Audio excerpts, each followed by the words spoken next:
Feminism. The advocacy of women's rights on the basis of equality of the sexes. Right? The inclusion of all these women in modern art history textbooks shows the impact of feminism has had on the field. So I just want to define it first, because I don't know, I always hear different things about what feminism is, right? We as Muslims don't believe in red pillism, we don't believe in feminism, we don't believe in this ism and that ism and capitalism and communism and socialism. We have Islamism. Right? We have the Quran, we have the Sunnah of Al-Mustafa alayhi salatu salam.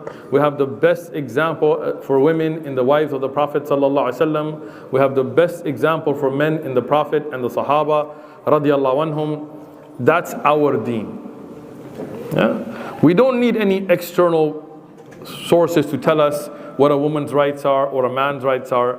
And I'm mentioning red pillism because I think it's just as evil, right? Because you have this pendulum that swings, right? So you get this pendulum that swings towards feminism, and then suddenly all these guys feel like they're not men, so they need Andrew Tate to tell them. I don't know, that's kind of, I don't understand that first, right? So then it swings the other way, and then you get this red pill kind of a movement, you know, which degrades women, which is also wrong. Right? In Islam, we don't believe in all this. Look, if you want to know what is a man's place in society, read the Quran. Look at the Prophet ﷺ. If you want to know what's a woman's place in society, read the Quran. Look at the example of the Prophet ﷺ and his wives and the Sahabiyat, and then you will know. That's our religion.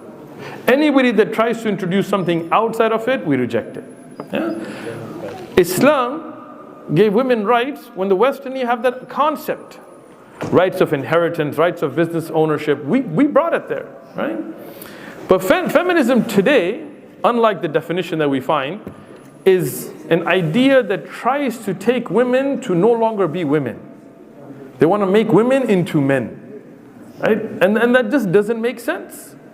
I was at work and I was speaking to a PhD, and she's a female, not Muslim, atheist or agnostic or whatever thinks she is. And she knew I was Muslim, obviously. I have a beard, I make salah at work, you know. So to try to trigger me, you know, in a meeting, she said, a woman can do anything a man can just as well as a man can. Right? And I was like, well, I mean, what do you mean by that? Because I don't say the opposite. I don't think a man can do anything a woman can, and definitely not as good as a woman can. I cannot give birth to a baby. I'm just going to, you know, sorry guys.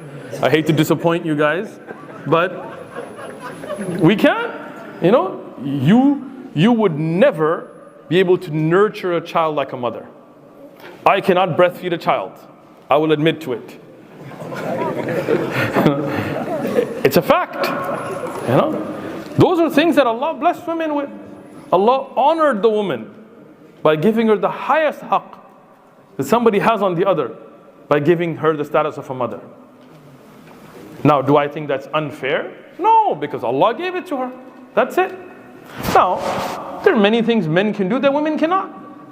You know, till today, I believe we don't have a female SEAL in the Navy SEALs, right? And I was speaking to a guy in the military. I said, why not? You know, they push all the women and all this. He's like, there's no way. And even in the Marine Recon and so on, when they put women, they shorten the course, they make it easier. I mean, again, it's not the same. If you want to talk about the WNBA, I'd love to see them play the actual NBA. You know? Let's see the game. You know, I want to see. You know, if you take Khabib and put him with the best UFC female fighter, let's see how that fight goes. It's just stupidity in trying to put a woman to be a man. Why? Allah honored her with haya. You know, in the Quran, when we talk about hijab, it is to show the honor of a woman. Right? Allah honored our sisters with niqab and abaya and hijab. This is the honor. I mean, I'll just be real, because you know we talk about, as I said, we're not gonna fake it here, right? When I was in high school, and all you guys that were in high school, and you know, men lie. In high school especially. They always talk about, oh no, you know, I just like you for you. But the reality is that when you see a woman walk into high school with, you know, very revealing clothes, all those guys are just looking at measurements, and that's how they're talking about, and that's all they're after, to be honest. They will tell you different, but the reality is different. But when you see a Muslim, a munaqqiba, muhajjiba in hijab, you have to respect her intelligence. You can't judge her on her appearance. You're not measuring her inches from here and there. You have to listen to her thoughts and respect her for that. That is what Allah honored women with. Even as men, we don't wear whatever we want. I'm not coming in here with some Speedos and a tank top on. Like, trust me, I don't want to see that, and I don't want you guys to see that, right? I mean, it's also hypocritical because which right, exactly. Because if I was wearing a tank top, it would be definitely hypocritical.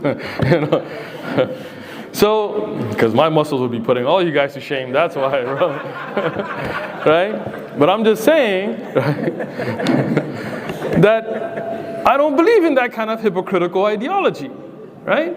In Islam, the man has haya, and we dress modestly, and the woman has haya, and our aura is not the same. Everybody, why do women have to cover and you don't? Well, I mean, to be honest, I cover as well. But it's not the same. My covering, a woman covering, not the same. And as hypocritical as Western society is, when they say these things, it makes me laugh. Because if one of you guys walks out today with no shirt on, please don't. But if you do, nobody's going to arrest you. But if a woman walks around with absolutely no shirt on, no bra, nothing, she'll get arrested for public indecency. Why? Because even Western society understands that the aura of the man and the woman is not the same. Now, people may say, when I have to go to your country, why do I have to cover? Well, why do people who live naked in the Amazon have to cover in the US? That's your societal norms.